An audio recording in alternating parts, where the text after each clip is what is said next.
नमस्कार दोस्तों, स्वागत करता हूं आप सभी का तैयारी जीत के चैनल पर भूगोल की सीरीज़ चल रही है। अब तक 4 पार्ट हो चुके हैं। ज्योग्राफी को हम 2 तरीके से तैयार कर रहे हैं, एक एनसीईआरटी के कठिन बेस प्रश्न और दूसरा फैक्ट बेसिस पर यूपीपीसीएस और आरओ में जैसे प्रश्न पूछे जाते हैं। तो 4 वीडियोज़ अपलोड हो चुकी हैं, आज 5वीं वीडियो है। कुल मिला के 100 प्रश्न है, आपका टेस्ट भी है। आज के इस वीडियो की खास बात यह है कि आज के इस वीडियो में फैक्ट्स कुछ ज़्यादा ही हैं। जी हाँ, सुमेल करने के 40% से अधिक प्रश्न हैं, यानी कि ढेर सारे तथ्यों का आपको पता होना चाहिए, तभी प्रश्न आपका सही होगा। और यूपीपीसीएस और आरओ में सुमेल करने को लेकर के प्रश्नों की संख्या की भरमार रहती है। तो चलिए शुरू करते हैं आज का ये वीडियो पसंद आए तो वीडियो को लाइक करिएगा।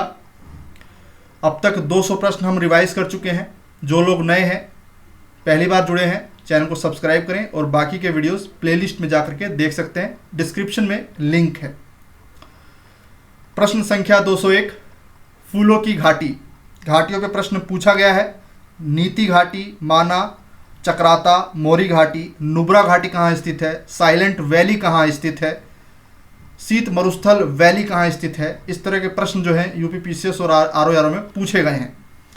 तो फिलहाल इस प्रश्न का उत्तर क्या होगा? उत्तरांचल। उत्तराखंड भी ऑप्शन में मिल सकता है, उत्तरांचल उत्तराखंड को ही कहा जाता है। फूलों की घाटी। शांत घाटी कहाँ स्थित है? तो पश्चिमी घाट में, केरल में। साइलेंट वैली केरल में अवस्थित है, नीलगिरी पहाड़ियों में पूछा गया प्रश्न है। हिमाचल प्रदेश से जुड़े 3 प्रश्न मैं आपको बता रहा हूँ जो कि परीक्षा में बन सकते हैं और पूछे गए हैं प्रीवियस ईयर में।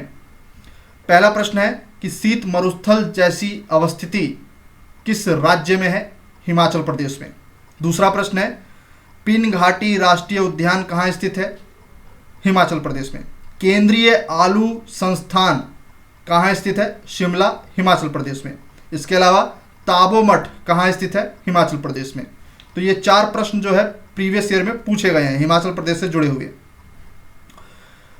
आगे देखते हैं प्रश्न संख्या 202, हिमनदों में से कौन सा उत्तराखंड के कुमायूं प्रक्षेत्र में अवस्थित है? सही जवाब हो जाएगा ऑप्शन सी, मिलाम। भारत का लगभग 2/3 कोयला कहाँ पाया जाता है? दामोदर घाटी में। मैंने आपको बताया था रानीगंज, झरिया, गिरिडीह, करणपुरा दामोदर घाटी के अंतर्गत आने वाले सबसे बड़े कोयला क्षेत्र हैं।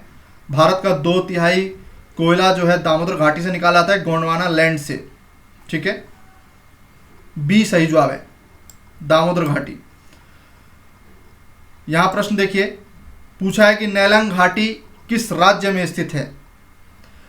नेलांग घाटी किस राज्य में स्थित है? सही जवाब हो जाएगा 204 का ऑप्शन डी, उत्तराखंड।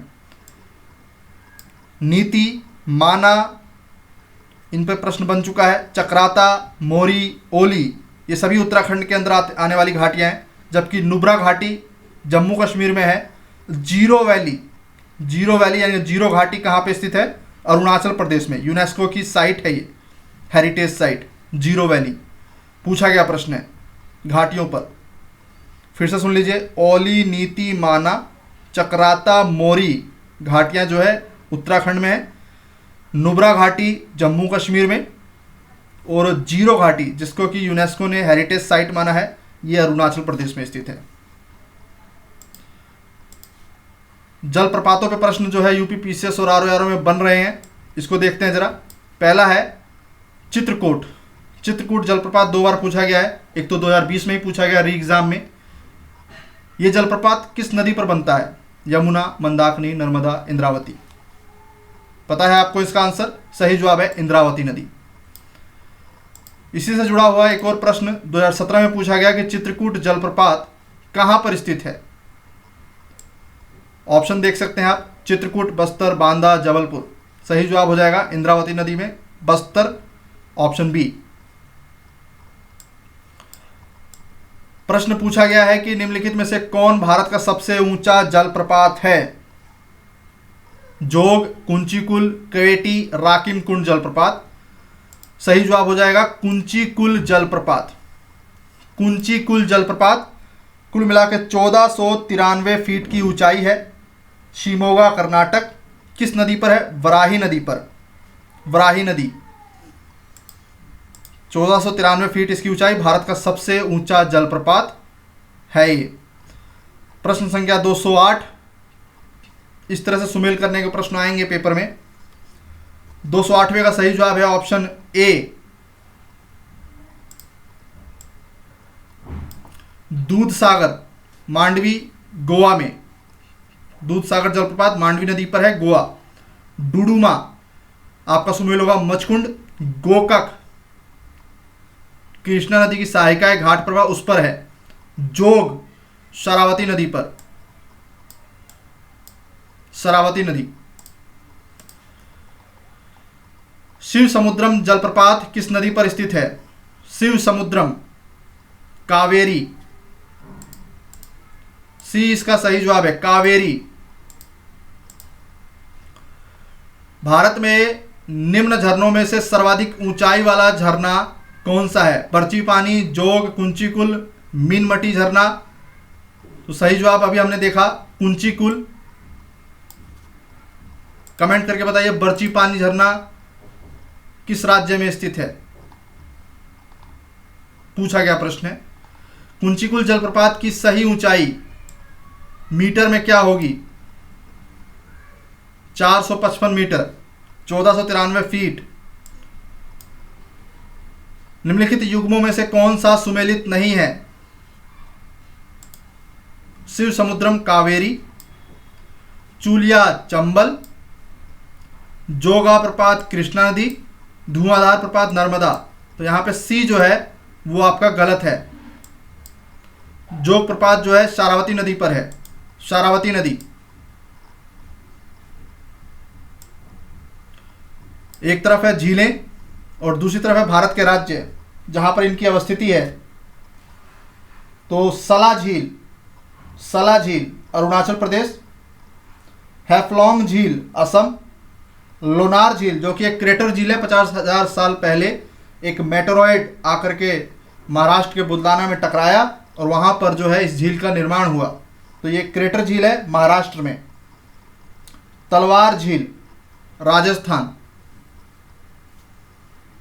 2 बार पूछा गया प्रश्न है ये। फिर से पूछा है प्रश्न, देखिए 215वां। साला झील, बड़खल झील, लोकटक झील, काली वैली झील। प्रश्न संख्या 215 का सही जवाब है ऑप्शन ए, साला झील अरुणाचल प्रदेश, बड़खल झील हरियाणा, लोकटक झील मणिपुर, काली वैली झील तमिलनाडु। नॉर्थ ईस्ट की सबसे बड़ी ताजे पानी की झील लोकटक झील है। भारत का सबसे बड़ा और एकमात्र फ्लोटिंग नेशनल पार्क लोकटक झील पर है। नाम है कीबुल लामजाओ, कीबुल लामजाओ। रामसर आद्र स्थल भी है ये। निम्नलिखित युग्मों में से कौन सा सही सुमेलित नहीं है? झील और राज्य अवस्थिति। चंदूबी असम, हमीरसार गुजरात, ब्लूबर्ड हरियाणा, उपवन आपका तमिलनाडु। सही जवाब क्या होगा? उपवन जो है आपका महाराष्ट्र में पड़ता है, ना कि तमिलनाडु में। बाकी 3 सही हैं, ध्यान से देख लीजिए। उपवन महाराष्ट्र।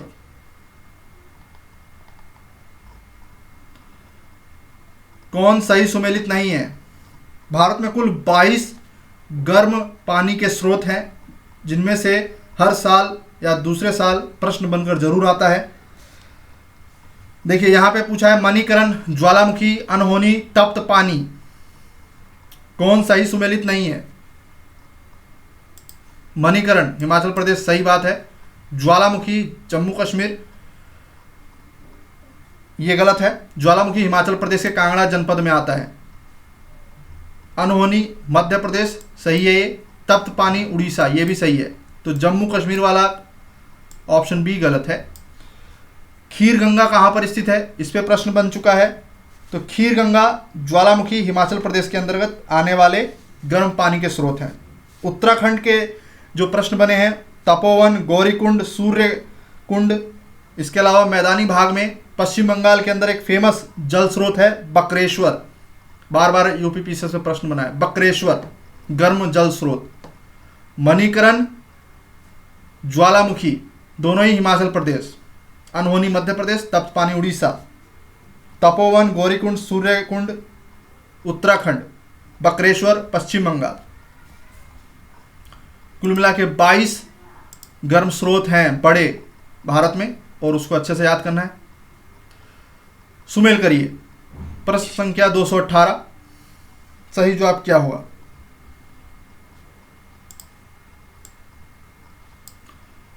अष्टमुडी एक लैगून है, कहाँ की? केरल की। पुलिकट आंध्र प्रदेश और तमिलनाडु। परीक्षा में कई बार आपको आंध्र प्रदेश से सुमेल करने को देगा और कई बार तमिलनाडु। दोनों ही स्थितियां बिल्कुल सही होंगी, क्योंकि पुलिकट झील जो है वो आंध्र प्रदेश और तमिलनाडु की सीमा पर स्थित है, इसीलिए परीक्षा में बार बार पुलिकट दिया जाता है कंफ्यूजन क्रिएट करने के लिए।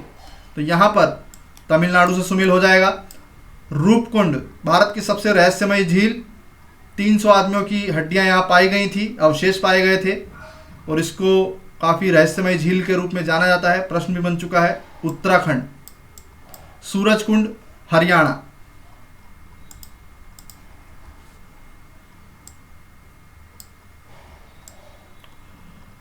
आगे बढ़ते हैं। वेमनाथ झील कहाँ स्थित है? केरल में। मध्य प्रदेश में हरसूद नगर निम्नलिखित में से किस जलाशय में जलमग्न हो गया? इंदिरा सागर में। हरसूद नगर इंदिरा सागर। रहस्यमयी झील भारत की किसे कहा जाता है? मैंने अभी आपको बताया, रहस्यमयी झील कहा जाता है रूपकुंड झील को। 300 आदमियों के अवशेष यहां पाए गए हैं। जोर पाखरी झील आपका किससे सुमेल होगा? पश्चिम बंगाल से। डोडी ताल आपका सुमेल होगा उत्तराखंड से। रेड हिल्स आपका सुमेल होगा चेन्नई से। और ये प्रश्न जो है 2 बार बन चुका है। एक बार तो आपके सामने 223वें नंबर पे है, एक बार प्रश्न और आया था सुमेल करने को लेकर के आरो यारो में।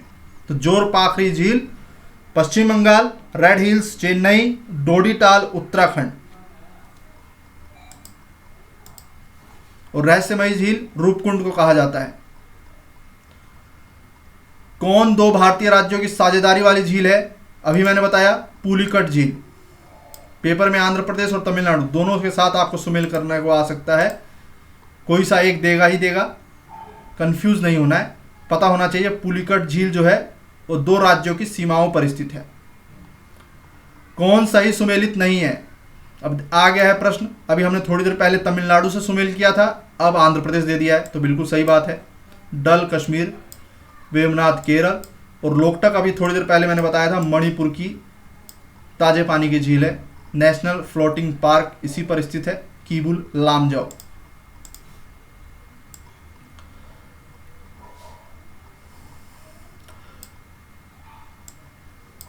मुंबई की मीठी नदी निम्नलिखित में से किस झील से निकलती है?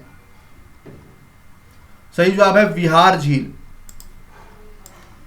विहार झील। चिल्का झील कहां स्थित है? खारे पानी की सबसे बड़ी झील है चिल्का झील, और दूसरी झील खारे पानी की सबसे बड़ी सांबर नमकीन। तो यहां पे चिल्का झील उड़ीसा। उड़ीसा सी सही जवाब हो जाएगा इसका।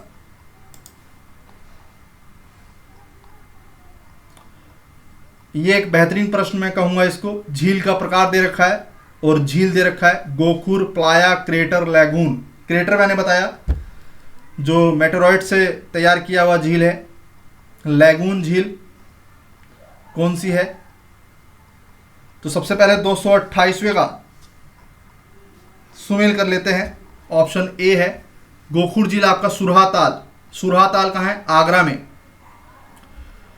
प्लाया सांभर, नमक बनाया जाता है इस पानी के झील की सहायता से, और उसको बेचा भी जाता है कमर्शियल यूज़ में। भारत की सबसे बड़ी झीलों में से एक, खारे पानी और नमक का निर्माण करने के लिए प्रयोग में लाया जाने वाला प्लाया झील का प्रकार है सांभर। क्रेटर लोनार झील, 50,000 साल पहले मेटेरॉइड आया और टकराने के पश्चात इस झील का निर्माण हुआ, बुदलाना महाराष्ट्र। लैगून चिल्का झील।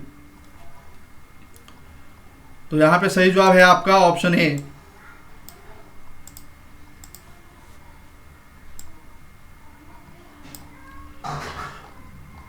अगला प्रश्न देखते हैं। 229वां। आज थोड़ा माउस मेरा खराब चल रहा है दोस्तों, इसी वजह से थोड़ा ये आगे पीछे हो रहा है, इसके लिए मैं माफी चाहूंगा। पुलिकट तमिलनाडु, लोनार गुजरात, कोलेरू आंध्र प्रदेश, लोकटक मणिपुर। सुमेल करने को दिया है। पुलिकट बार बार दे रहा है क्योंकि काफ़ी सारे कैंडिडेट को नहीं पता होता है जिन्होंने अच्छे से तैयारी नहीं की है। तो पुलिकट तमिलनाडु और आंध्र प्रदेश की सीमा में है। तमिलनाडु भी सही माना जाएगा, आंध्र प्रदेश भी सही माना जाएगा। लोनार आपका हो जाएगा महाराष्ट्र, कोलेरू आपका आंध्र प्रदेश, लोकटक मणिपुर।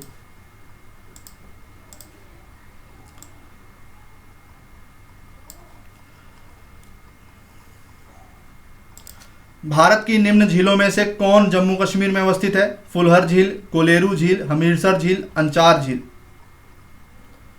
सही जवाब है ऑप्शन सी, अंचार झील। फुलहर झील पे 2 बार प्रश्न बन चुका है।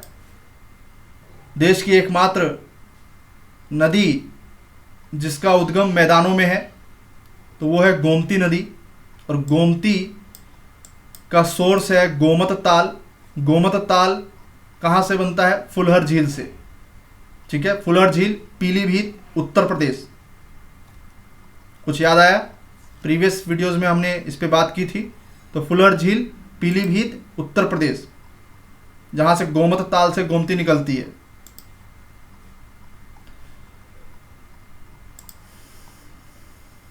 भारत की निम्न झीलों में से कौन असम में अवस्थित है? ये जरूर आसाम होगा। 231वें का सही जवाब है ऑप्शन डी, चपलाना झील, चपनाला झील, चपनाला झील।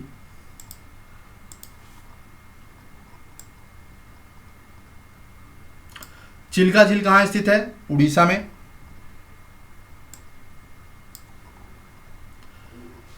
निम्नांकित राज्यों में से किसमें साइबेरियन सारस के लिए आदर्श प्राकृतिक निवास है?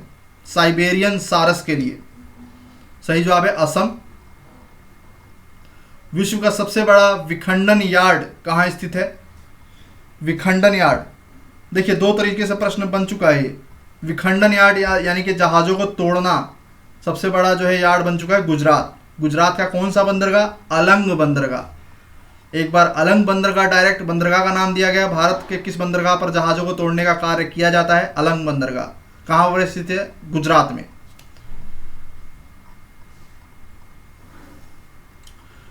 चोराबड़ी ग्लेशियर कहाँ स्थित है? चोराबड़ी 235वें का सही जवाब है केदारनाथ मंदिर के उत्तर में।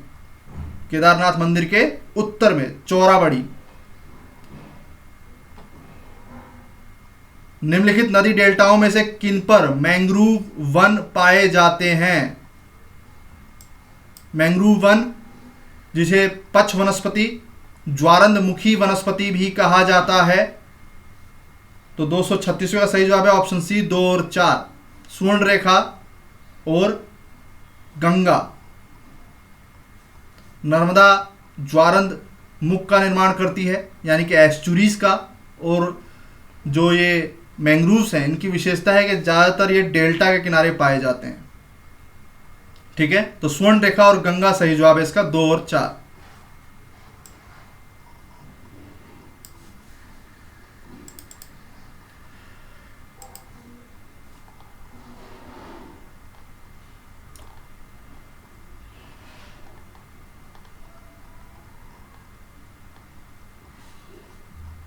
एक तरफ है तेल शोधनशालाएं और दूसरी तरफ है राज्य।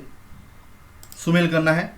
आंसर बता देता हूं, सी है इसका सही जवाब, नून माटी आपका सुमेल होगा हरियाणा से। कोयाली आपका सुमेल होगा कर्नाटक से। एक सेकंड, कुछ मिस्टेक है, रुकिए जरा। डी है इसका सही जवाब, डी।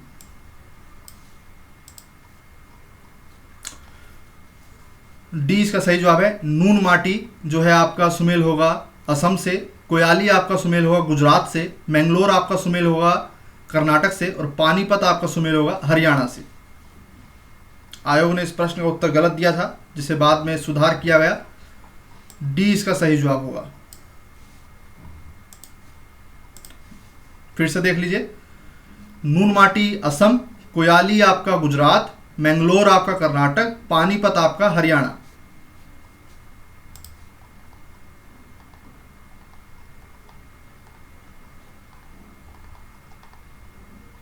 नाथुला दर्रा चीन को जाता है रास्ता, सिक्किम से, सी इसका सही जवाब हो जाएगा। कौन सही सुमेलित नहीं है? शिवकिला हिमाचल प्रदेश, बोमडीला अरुणाचल प्रदेश, नाथुला मेघालय, जोजिला जम्मू कश्मीर। अभी हमने देखा नाथुला सिक्किम से होगा। चीन से व्यापार होता था, पुराने रेशम मार्ग का एक हिस्सा।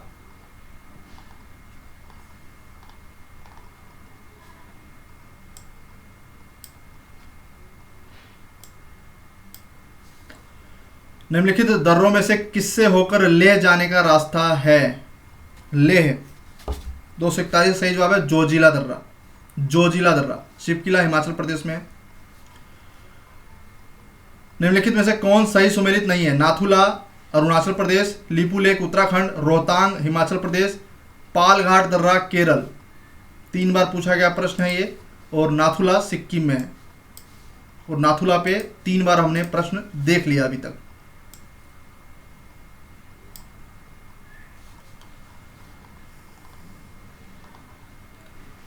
निम्नलिखित में से क्या सुमेलित नहीं है?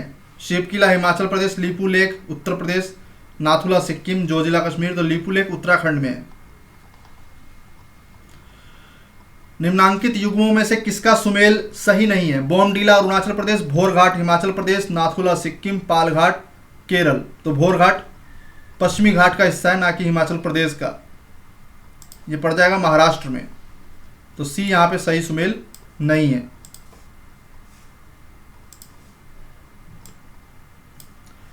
निम्नलिखित में से कौन सा एक सही सुमेलित नहीं है? चांगला जम्मू कश्मीर, रोहतांग दर्रा हिमाचल प्रदेश, बोमडीला अरुणाचल प्रदेश, सेला उत्तराखंड। तो 245वें का सही जवाब हो जाएगा ऑप्शन डी, सेला उत्तराखंड में नहीं है। बनिहाल, नाथुला, नीति, शिवकिला। शिवकिला हिमाचल प्रदेश में, नीति आपका उत्तराखंड में, नाथुला सिक्किम में और बनिहाल जम्मू कश्मीर में। 246वें का यहां पे सही जवाब है ऑप्शन बी।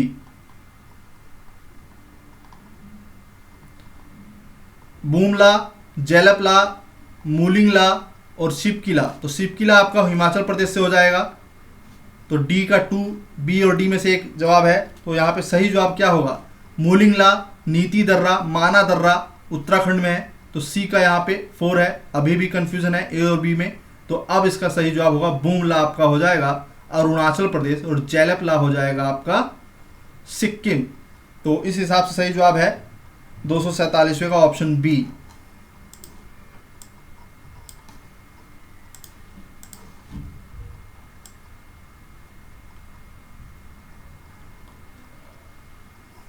नाथुला जिन देशों के बीच सीमा पार व्यापार के लिए पुनः खोला गया? चीन के साथ, सिक्किम में है। अब यहां पर पश्चिम से पूर्व की ओर क्रम पहचानना है। पश्चिम से पूर्व की ओर, पूर्व से पश्चिम नहीं बोल रहा है, पश्चिम से पूर्व। तो 249 का सही जवाब है ऑप्शन सी। सबसे पहले हो जाएगा आपका शिवकिला हिमाचल प्रदेश, फिर हो जाएगा आपका लिपुलेख उत्तराखंड, और फिर हो जाएगा आपका नाथुला सिक्किम, और फिर हो जाएगा अरुणाचल प्रदेश बोमडीला। सी इसका सही जवाब है। तो प्रश्न आप देख रहे होंगे किस तरीके से बन रहे हैं। नीति बन गया प्रश्न, माना बन गया, मूलंग बन गया। तीनों ही दर्रों पे प्रश्न बन चुका है। अब यहाँ पे माना दर्रा दिया हुआ है उत्तराखंड, शिवकिला हिमाचल प्रदेश, जेलपला सिक्किम और बोमडीला अरुणाचल प्रदेश।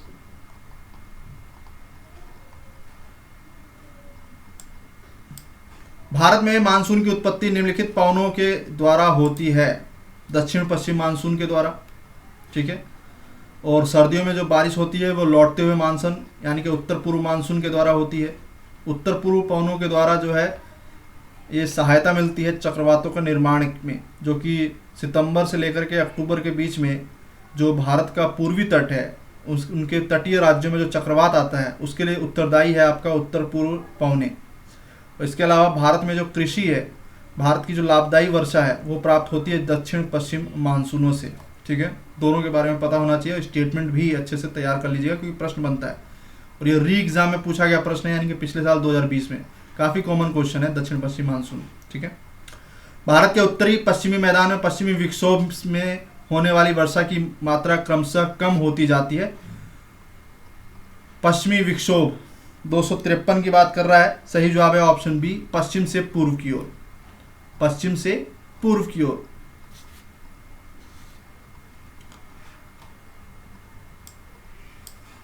भारत की जलवायु पर मानसून का प्रभुत्व है। मानसून स्थायी पवने हैं। सही जवाब क्या होगा?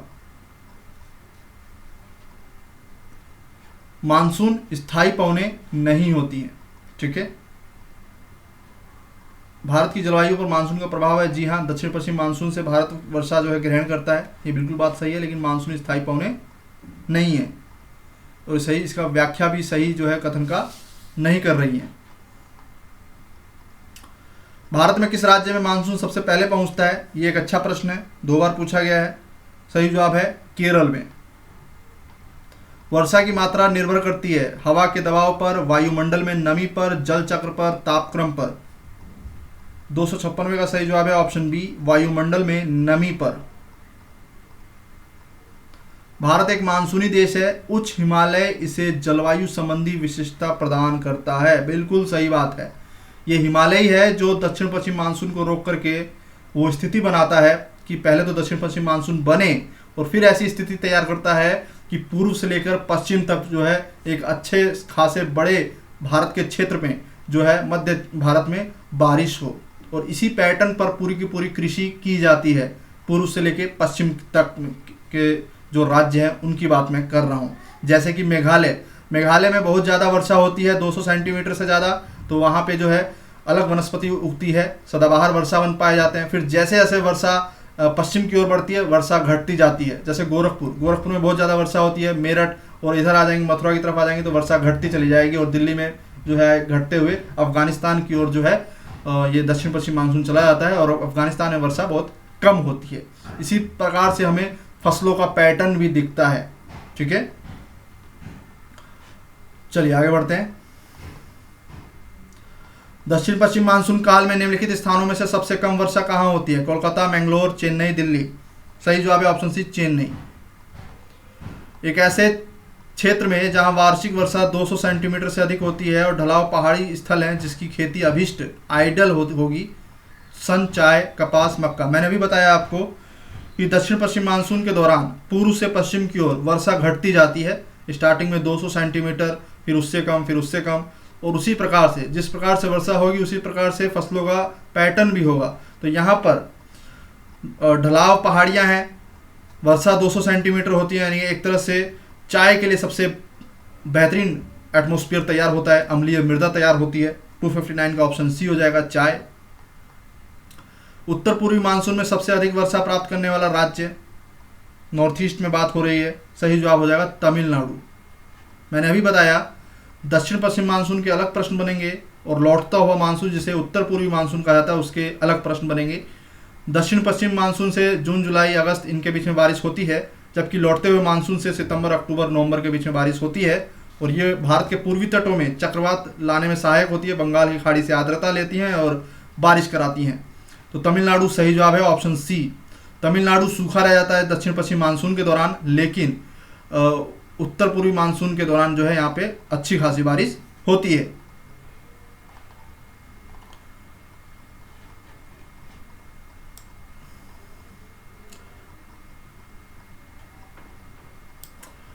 निम्न में से कौन सा स्थान सबसे कम वर्षा प्राप्त करता है? देखिए 3 बार पूछा गया प्रश्न है, दोबारा फिर बन सकता है। 261 का हो जाएगा ऑप्शन डी, लेह।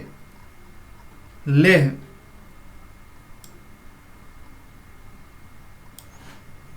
इसका कारण यह है कि ये दक्षिण पश्चिम मानसून के रास्ते में नहीं पड़ता है, इसी वजह से ये सूखा रह जाता है। भारत में वर्षा का आधिक्य होते हुए भी यह देश प्यासी धरती समझा जाता है। इसके पीछे रीज़न ये है कि जो हमारे यहाँ पॉलिसीज़ हैं पानी को रिजर्व करने की, वो नहीं है। भारत में कई सारी नदियाँ हैं लेकिन उसके पानी का सदुपयोग नहीं हो पाता है। वर्षा के पानी का तेज़ी से बह जाना, वर्षा के पानी का शीघ्रता से भाप बनकर उड़ जाना, कुछ थोड़े ही महीनों में बारिश का जोरदार होना, जैसे कि दक्षिण पश्चिम मानसून के दौरान, ये भी कारण है। और ग्लेशियर लगातार पिघल भी रहे हैं। भारत के उत्तरी मैदानों में शीत वर्षा होती है। शीत वर्षा यानी कि बात हो रही है सर्दी में, ठीक है। गर्मी में वर्षा होती है दक्षिण पश्चिम मानसून से, और सर्दी में वर्षा होगी लौटते हुए मानसून से उत्तरी मैदानों में। फरवरी और जनवरी के आसपास की बात हो रही है कि इस दौरान पश्चिमी विक्षोभ आता है और इसमें जो बारिश होती है वो लौटता हुआ मानसून यानी कि उत्तर पूर्व मानसून जो है बारिश की बौछारें हल्की फुल्की कराता है। ज़्यादा बारिश नहीं होती है, हल्की फुल्की होती है। यहाँ पे सही जवाब हो जाएगा पश्चिमी विक्षोभ। पश्चिमी विक्षोभ का सबसे बेस्ट एग्जाम्पल है नई दिल्ली। नई दिल्ली में फरवरी के महीने में बारिश जो होती है वो पश्चिमी विक्षोभ का सबसे बेहतरीन उदाहरण होता है, ठीक है।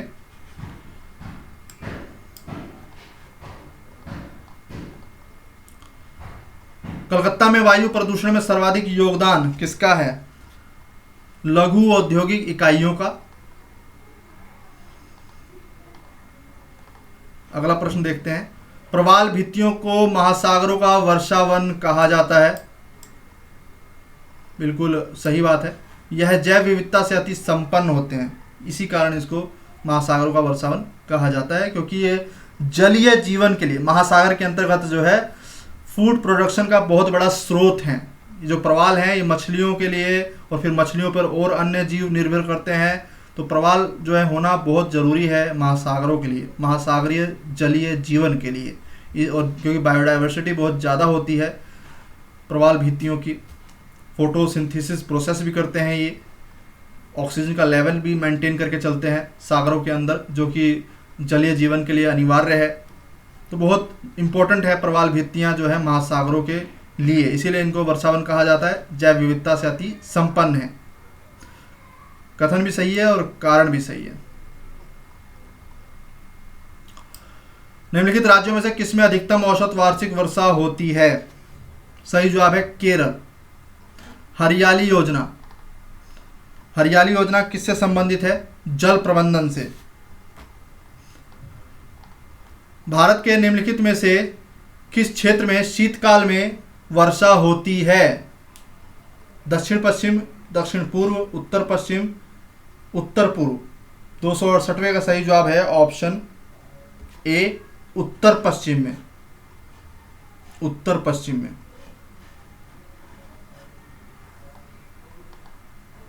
पूर्वी हिमालय की तुलना में ट्री लाइन का ऊंचाई मान पश्चिमी हिमालय में होता है कम। शुष्कता दशा संदर्भित करती है। एक अच्छा प्रश्न।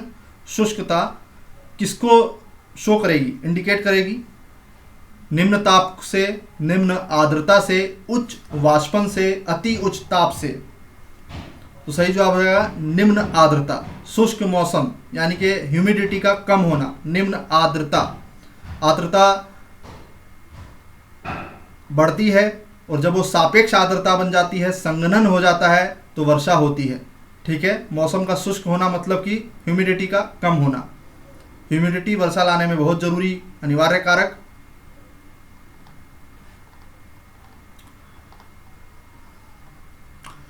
लसुंद्रा, अवलोली, मणिकरण, सोहना, कौन सही सुमेल नहीं है? उष्ण स्रोत। मैंने बताया कि भारत में कुल मिला के 22 गर्म स्रोत हैं।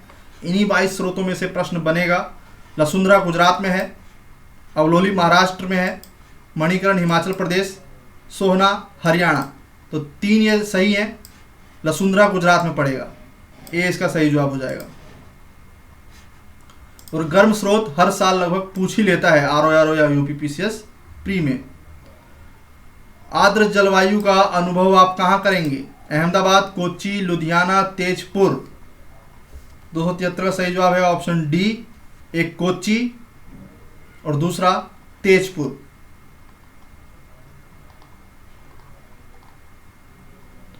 भारत में वर्षा की उच्चतम मात्रा वाला स्थान Cherrapunji, Aizawl, Imphal, Mawsynram.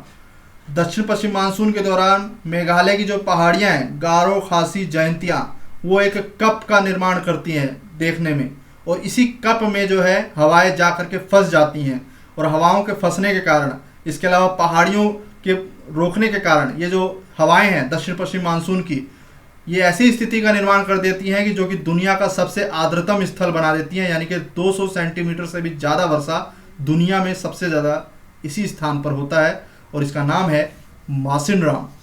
Option D concept है, पता होना चाहिए, सब एनसीईआरटी में दिया हुआ है। निम्नलिखित युग्मों में से कौन सही सुमेलित नहीं है? 275 का सही जवाब हो जाएगा ऑप्शन बी, काल बैसाखी पश्चिम बंगाल। आम की बौछारें केरल, काल बैसाखी पश्चिम बंगाल। लू कहाँ चलती है? हरियाणा, राजस्थान। मंजरी बौछारें कर्नाटक। तो यहाँ पर बी सही नहीं है, काल बैसाखी पश्चिम बंगाल से सुमेल होगा। यूपीपीसीएस जुडिशरी का प्रश्न है, निम्नलिखित मेघों में से किसको तड़ित मेघ कहा कहते हैं? तड़ित मेघ वो वाले बादल जिसमें जो है बिजली कड़कती है। पक्षाप कपासी, कपासी वर्षा, पक्षाप स्तरी और स्तरी कपासी। यूपीपीसीएस का काफ़ी इंटरेस्ट टॉपिक इसमें रहता है, इंटरेस्टिंग टॉपिक है ये बादलों के ऊपर। तो पक्षाप कपासी, कपासी वर्षा, पक्षाप स्तरी, स्तरी कपासी, एनसीईआरटी में इन सभी के ऊपर विशेषताएं दे रखी हैं और यूपीएससी जो है उनकी विशेषताओं को कोट करके प्रश्न बनाता है। यहाँ पे डायरेक्ट प्रश्न है, सही जवाब हो जाएगा कपासी वर्षा। जो है ऐसे बादल होते हैं जहाँ पे तड़ित जो है तड़ित झंझा बहुत ज़्यादा होती है। मानसून पवन तंत्र भारत की जलवायु पर प्रभावी है। मानसून पवन एक ग्रहीय पवन है। 277 का सही जवाब है ऑप्शन सी, ए सत्य है परंतु आर गलत। मानसून पवन तंत्र भारत की जलवायु पर प्रभावी है, बिल्कुल सही बात है, लेकिन ये पृथ्वी के द्वारा संचालित कम होकर के या फिर ना के बराबर होकर के हिमालय द्वारा निर्मित ज़्यादा है। भारत का जो हिमालय है वो दक्षिण पश्चिम मानसून को क्रिएट करता है, ऐसी कंडीशन बनाता है कि मानसून जो है भूमध्य रेखा से होते हुए दक्षिण पश्चिम से होते हुए पूरा वर्षा जो है कराए। इसकी पूरी एक प्रक्रिया है, एनसीईआरटी में दे रखी है और बाकायदा मैं जो है इसको मैप के माध्यम से भी आपको समझाऊंगा। तो यहाँ पे सी है, मानसून पवन तंत्र भारत की जलवायु पर प्रभावी है, लेकिन इसका निर्माण करने का सबसे ज़्यादा 99% श्रेय हिमालय को जाता है और हिमालय ही जिम्मेदार है इस मानसून पवनों के लिए। निम्नलिखित में किसमें वनों के अंतर्गत सर्वाधिक क्षेत्रफल पाया जाता है? सही जवाब है मध्य प्रदेश। राज्यों में केंद्र शासित प्रदेश की सूची में निम्नलिखित गुजरात, अंडमान, पश्चिम बंगाल, उड़ीसा है। बताना है आपको कच्छ वनस्पति के कवर के प्रतिशत के गिरते हुए क्रम का सही विकल्प। सबसे पहले सबसे ज्यादा वाला, फिर उससे कम, फिर उससे कम। यहां पे सही जवाब होगा सबसे ज्यादा कच्छ वनस्पति कहाँ पाई जाएगी? ऑप्शन सी हो जाएगा, पश्चिम बंगाल में। उसके बाद आपका हो जाएगा गुजरात, फिर आपका हो जाएगा अंडमान निकोबार और फिर आपका हो जाएगा उड़ीसा। पश्चिम बंगाल में दुनिया का सबसे बड़ा डेल्टा बनता है और ये भी एक रीज़न है कि यहाँ की जो ज्वारंतमुखी वनस्पति है सुंदरवन डेल्टा, जो कि दुनिया का सबसे बड़ा डेल्टा है, उसका निर्माण ये दोनों नदियाँ मिलकर के करती हैं। डेल्टा का निर्माण मतलब कि हिमालय से जब ये नदियाँ चलती हैं, ब्रह्मपुत्र और गंगा, ठीक है, तिब्बत से चलती है ब्रह्मपुत्र और गंगा हिमालय से, तो अपने साथ छोटे छोटे कणों को पूरे रास्ते बहाती हुई चलती हैं। तो जब ये बूढ़ी हो जाती हैं, वृद्धा अवस्था में पहुंच जाती हैं, तब ये इन कणों का बोझ जो है उठा नहीं पाती हैं। इसीलिए सागर से पहले ही इन कणों का जो है ये छोड़ देती हैं जमीन की ओर, और इससे जो है डेल्टा का निर्माण होता है। जबकि एस्चुरीज के अंदर ऐसा नहीं है। एस्चुरीज में क्या होता है कि कणों जो नदी का बहाव है वो तेज होता है, क्योंकि पश्चिमी ढाल होता है, भ्रंश घाटी से होकर के बहती हैं, तो भ्रंश घाटियों से बहने के कारण इन नदियों का जो बहाव है वो तेज होता है और ये नदियां भी अपने साथ जो कण को लेकर चलती हैं, लेकिन उनका जो है बोझ वो सह लेती हैं और वो सीधा का सीधा सागर में ले जाती हैं इन कणों को। इस प्रकार से जो है डेल्टा का निर्माण नहीं होता है नर्मदा और ताप्ती के द्वारा। जबकि उत्तर भारत की नदियाँ डेल्टा का निर्माण करती हैं, क्योंकि लंबे समय से बहती हैं, दूरी काफ़ी ट्रैवल करती हैं और जो है बोझ काफ़ी हो जाता है जिसको सह नहीं पाती हैं। ठीक है, तो ये फैक्ट्स हैं, पता होना चाहिए। स्टेटमेंट के रूप में प्रश्न बनता है। यहाँ पे सही जवाब हो जाएगा सी, सबसे पहले पश्चिम बंगाल, फिर हो जाएगा गुजरात, फिर हो जाएगा अंडमान निकोबार और फिर हो जाएगा उड़ीसा। अब यहाँ पे सुमेल करना है आपको उष्णकटिबंधीय वर्षावन, सदाबहार वर्षावन भी इसी को कहा जाता है। शंकु वृक्ष यानी कि कोन वाली पत्तियों वाले वृक्ष जो ट्रायंगुलर फॉर्म में होते हैं। कच्छ वनस्पति, ज्वारंतमुखी वनस्पति, मैंग्रोव्स, ये तीनों के तीनों जो है एक ही वनस्पति के नाम है, पता होना चाहिए आपको। कच्छ वनस्पति, मैंग्रोव्स, पतझड़ वन। ठीक है, तो सुमेल करिए। प्रश्न संख्या 280। साइलेंट वैली मैंने बताया आपको शांत घाटी केरल में है, पश्चिमी सह्याद्री के अंतर्गत आता है, तो ये हो जाएगा आपका ए, उष्णकटिबंधीय वन। इसकी विशेषता पता होनी चाहिए आपको, इसलिए आराम से ए का हो जाएगा 4।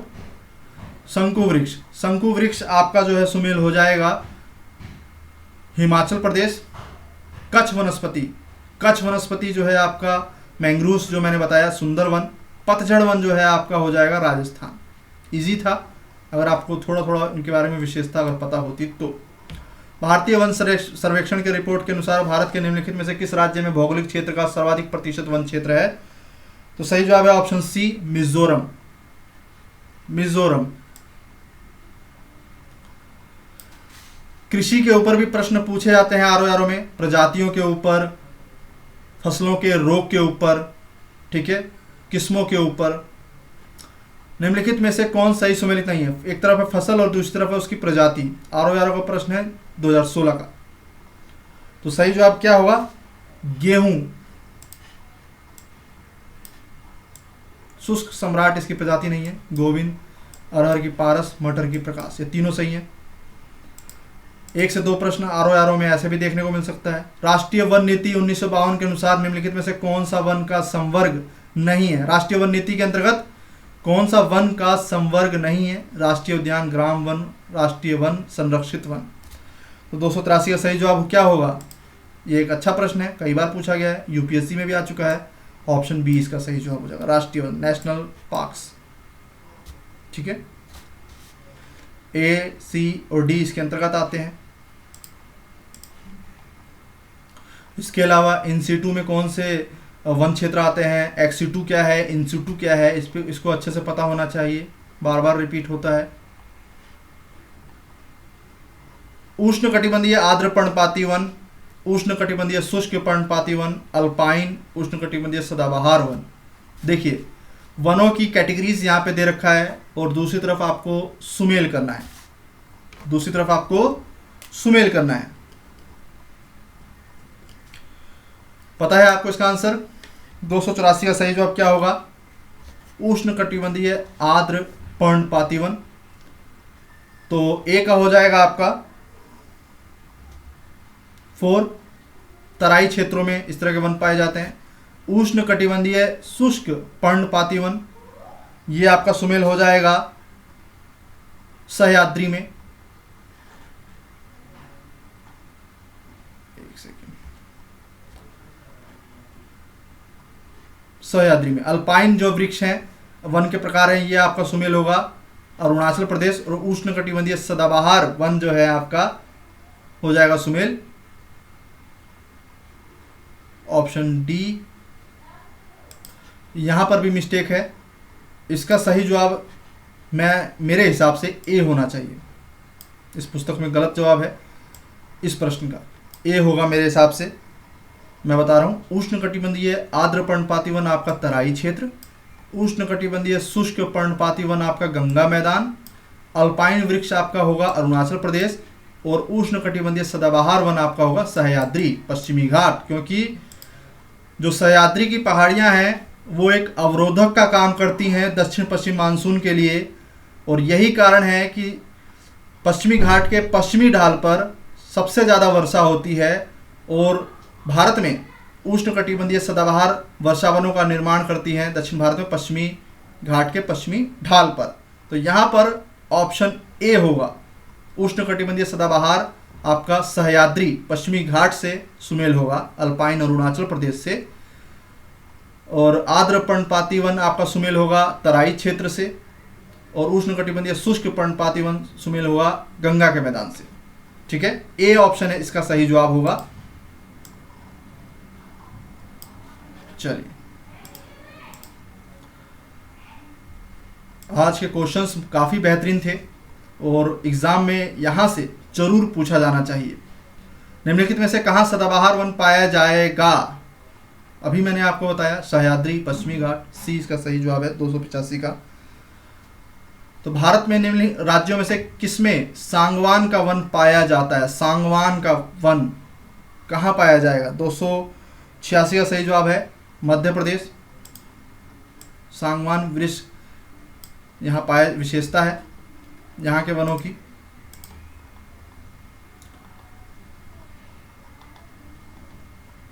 भारत में अति सघन वनों का सर्वाधिक क्षेत्र जिस राज्य में पाया जाता है अरुणाचल प्रदेश, महाराष्ट्र, मध्य प्रदेश, उड़ीसा। अति सघन, तो यहाँ पे सही जवाब है अरुणाचल प्रदेश। वृक्षाच्छादित क्षेत्र सर्वाधिक हैं, वृक्षों से ढके हुए, पूर्वी डेक्कन, उत्तरी मैदान, पूर्वी तट, पश्चिमी तट। तो यहाँ पे सही जवाब हो जाएगा ऑप्शन ए पूर्वी डेक्कन। पूर्वी डेक्कन।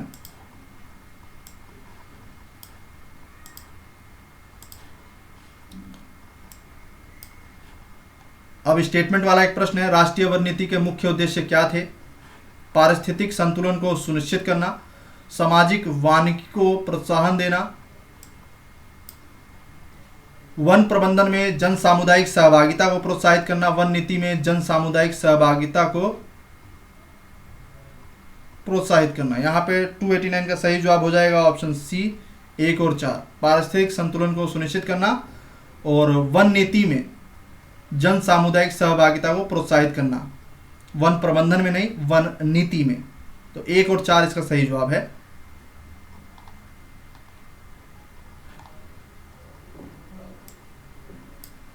निम्न में से कौन सा वृक्ष जो कभी सामाजिक वानिकी में लोकप्रिय था अब एक पारिस्थितिक आतंकवादी माना गया है? सफेदा का वृक्ष, जिसको कि इंग्लिश में यूकेलिप्टिस भी कहा जाता है।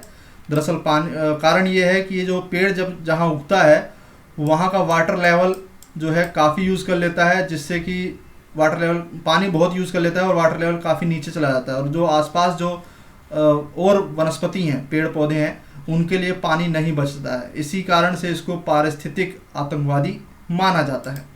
रीज़न पता होना चाहिए क्यों किसी को क्या कहा जाता है, जैसे कि जैविक मरुस्थल क्यों कहा जाता है और पारिस्थितिक आतंकवादी क्यों कहा जाता है, तो पता भी होना चाहिए। स्टेटमेंट में प्रश्न बन सकता है। राष्ट्रीय वन नीति में भारत के कुल भौगोलिक क्षेत्र के कितने प्रतिशत पर वन रखे जाने का लक्ष्य है? 1/3। 291 का सही जवाब है 1/3।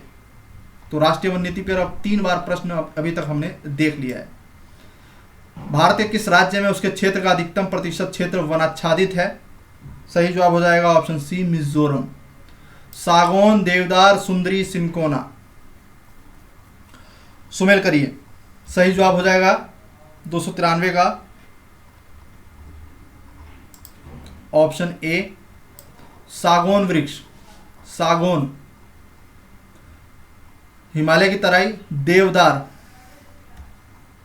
देवदार आपका सुमेल होगा, हिमालय के उच्च क्षेत्र। सुंदरी, सुंदरी वृक्ष आपका सुंदरवन। सिनकोना, सिनकोना आपका हो जाएगा सुमेल, मध्य भारत। जो मैंग्रोव्स वन है सुंदरवन डेल्टा के, उनको सुंदरी भी कहा जाता है। ठीक है, वहां से प्रश्न बना है। नीलगिरी की मेघ बकरियां पाई जाती हैं, ये प्रश्न क्यों बना? क्योंकि इसके ऊपर डिस्कवरी चैनल वालों ने एक पूरा डॉक्यूमेंट्री तैयार की थी। दरअसल ये जो पश्चिमी घाट की पहाड़ियाँ हैं, काफ़ी ऊंची पहाड़ियाँ हैं, और ये जो बकरियाँ हैं ये ऊपर चढ़ कर के जो है नमक जो है खाती थी, जो वहाँ पे लगा होता था पहाड़ियों पे, और इसीलिए शायद 2005 में ये प्रश्न बना होगा। नीलगिरी की मेघ बकरियाँ पाई जाती हैं, यूपीएससी का ही प्रश्न है।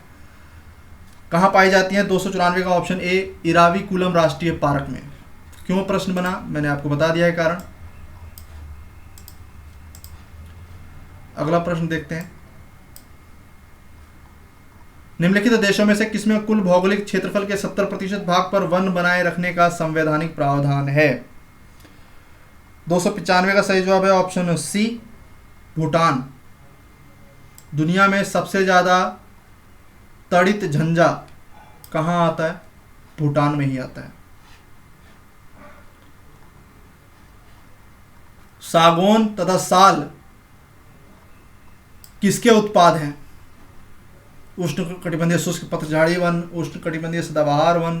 तो सदाबहार वन के तो नहीं होंगे, क्योंकि मध्य प्रदेश के क्षेत्रों में पाया जाता है, और मध्य प्रदेश में सदाबहार वन तो नहीं पाए जाते हैं। पर्वतीय वन भी नहीं है, तो यहाँ पर बच जाता है आपका शुष्क पतझड़ी वन। शुष्क का मतलब मैंने बताया आर्द्रता का कम होना, ठीक है, सागौन और साल के लिए। चलिए,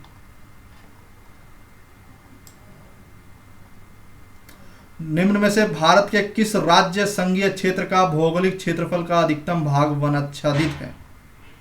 अधिकतम 297 का हो जाएगा ऑप्शन डी, मिजोरम। मिजोरम।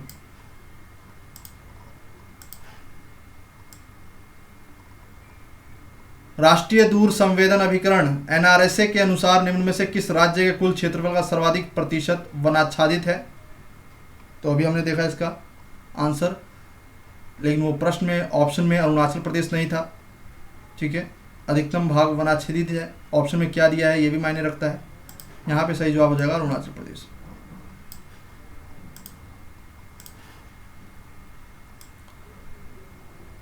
भारत में सर्वाधिक सघनता वाला भूकंपीय क्षेत्र हिमालय क्षेत्र में स्थित है। हिमालय में कई अनुदैर्ध्य उत्क्रम क्षेत्र अवस्थित हैं। तो दोनों ही बात बिल्कुल सही है, स्टेटमेंट भी सही है और उसका रीज़न जो बताया गया वो भी सही है। भारत में सर्वाधिक सघनता वाला भूकंपीय क्षेत्र हिमालय क्षेत्र है। टेक्टोनिक प्लेट्स पर बना है हिमालय, और ये पूरा का पूरा क्षेत्र नॉर्थ ईस्ट इंडिया तक भूकंपीय कंपन का क्षेत्र माना जाता है। और हिमालय में कई अनुदैर्ध्य उत्क्रम क्षेत्र हैं। तो यहाँ पर कथन भी सही है और कारण जो उसकी बताई गई है वो भी सही है। तो इस वीडियो को यहीं रोकते हैं, एक और प्रश्न देख लेते हैं। निम्नलिखित में से किस प्रकार के प्राकृतिक खतरों से मनुष्य को नुकसान पहुंचने की सबसे अधिक संभावना होती है? अकाल और बाढ़। अकाल और बाढ़। तो आज हमने कुल मिलाकर 100 प्रश्न किए। कितने प्रश्न आप लोगों के सही हुए कमेंट सेक्शन में ज़रूर बताएं। आशा करता हूं कि आज के वीडियो में आपको सीखने को बहुत कुछ मिला होगा। आपने कुछ नए प्रश्न देखा होगा, कुछ नए तथ्यों को जाना होगा एक्स्ट्रा फैक्ट्स में। वीडियो को लाइक करिएगा और अपने दोस्तों के बीच में शेयर करिएगा। धन्यवाद।